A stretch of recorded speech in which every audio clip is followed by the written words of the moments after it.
Here's how a couple making $230,000 in Portland, Oregon spends their money.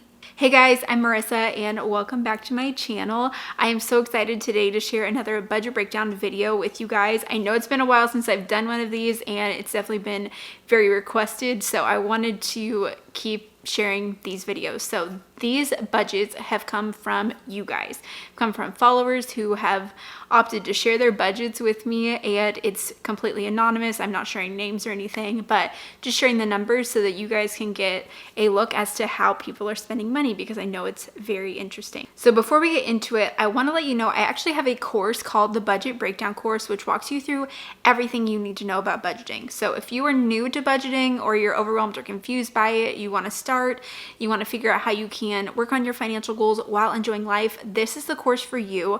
I will leave a link to the course in the description box down below and you can check it out there.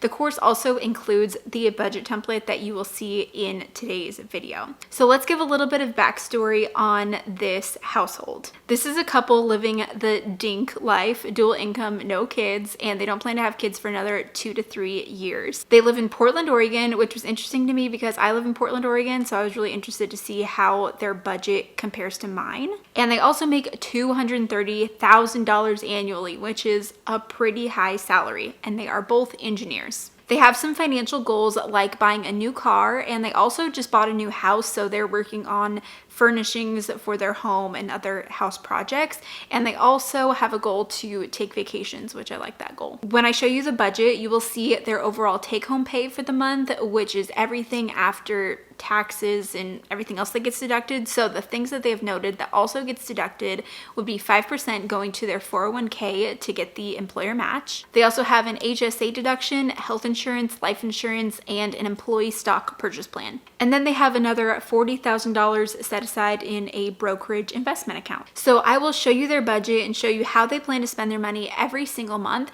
And then I will also share what I would do differently if it were me. Now, I'm not a financial advisor. This is not financial advice. Just sharing if this happened to be my circumstance, what I would do with it personally. But personal finance is personal, and that's going to look different for everyone. So let's get into this budget. So the top section here is the income. So this is all of their income that they bring in. They just shared the overall household income between the two of them, and they take home about $10,000 per month.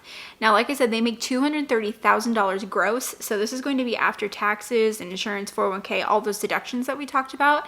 Oregon does have a state income tax, and it's one of the higher state income taxes, which I do not love of living here. But I will say that I think their take-home pay seems a little bit low from $230,000.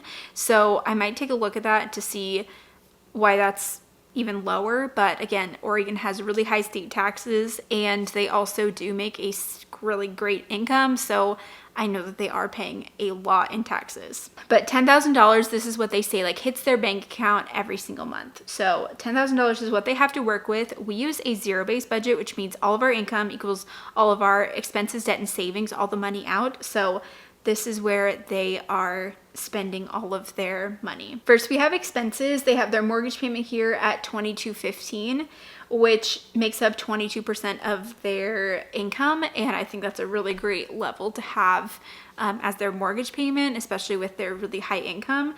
I like to keep this number around like 25 to 30% of take-home pay. And so they are even under that, which is great. Next we have is an HOA. So they obviously live in a neighborhood with a homeowners association. They pay $118. Since I also live in Portland, Oregon, we live in a neighborhood with an HOA. We pay $121. So it's also very similar. Next is water sewer at $100. Ours is right around $100 as well. And then garbage is at $30 a month, which we pay our trash every other month, and it's like $58. So every other month. So it's also very close to $30. Natural gas is at $20 a month. That's very low. I know this fluctuates depending on the time of year and also what kinds of things their home uses for natural gas and what's used as electric. But ours is usually a little bit higher than that. And then they have electric at $100. So $120 between natural gas and electric. And I think that ours is usually pretty similar to that. Next we have is phones. They're only spending $45 a month on their phones, which is really low. And then they have car insurance at $75. So like I shared, they have a goal of wanting to buy another car. So it sounds like they just have one car right now, maybe. So maybe that's why it's $75, because I feel like that's pretty low. Next is groceries. They have $600 budgeted for the both of them. Maybe this is a little bit high for groceries, but for just two people. But in this inflationary time, it's not crazy. And they do have a higher income, so I think that that's pretty fair. Then they have gas at $80 each month. And this budget, I think, was submitted like a bit ago because I haven't updated all of these budgets recently. But I wonder if their gas bill is now, the car gas bill is now higher because of that increase in gas. But the $80 is pretty low. Next we have is eating out at $250 a month, which I feel like is pretty realistic. And then at miscellaneous, they have budgeted at $200. And I love that they have this budgeted for, because there's always something miscellaneous or random that comes up during the month. So it's really nice to just have a place to put it. So overall, all of their total expenses are $3,833. So now let's move into the debts section of the budget. They have a car loan, and this is the only debt that they have. And so they are paying $520 a month to that car loan. I wasn't given how much is remaining on the loan balance, but $520 each month goes towards that debt. Next we have is the savings or sinking fund section of the budget. I was given balances for a couple of their sinking funds, which includes their emergency fund set at $30,000, which seems like a really healthy, great emergency fund. So they're not putting anything into it right now. So that's awesome. And then they're also putting $1,000 a month into that house expenses fund. And like I shared, one of their goals was to put more money to house expenses as they're moving into their new house, and they currently have $16,500 set aside for that purpose. Next we have is house maintenance. They're setting aside $350 each month for that. It's so important to be setting aside money for house maintenance if you're a homeowner, because you are responsible for covering all of those expenses. So I love that they're setting aside something for that. A rule of thumb that I've heard is to save 1% of your house value annually. So you could take like 1% of your house value, divide it by 12, and then save that amount each month.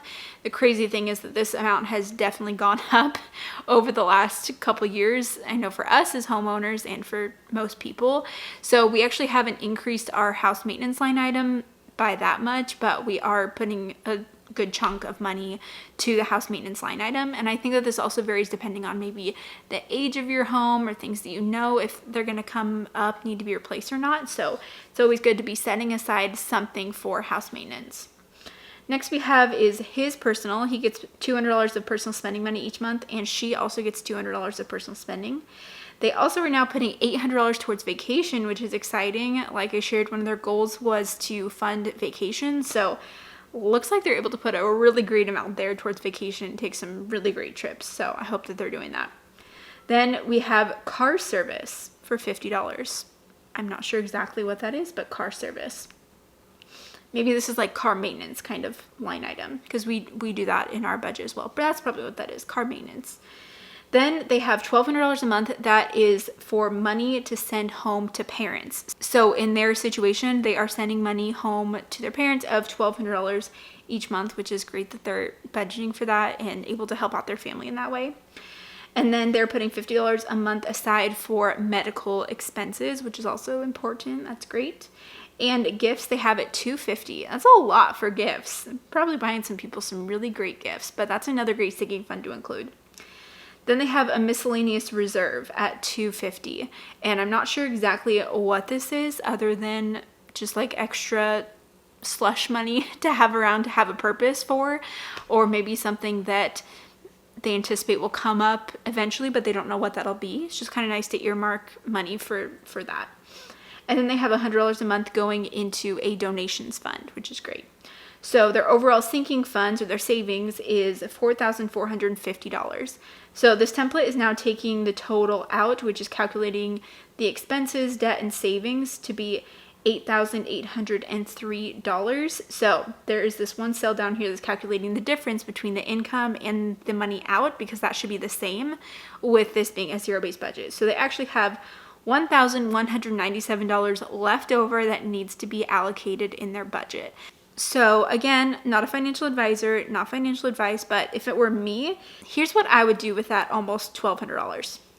So the goals that they shared were to get themselves a new car, and I think that this is something that they could put more money towards, but they could also work on paying off the car loan that they currently have.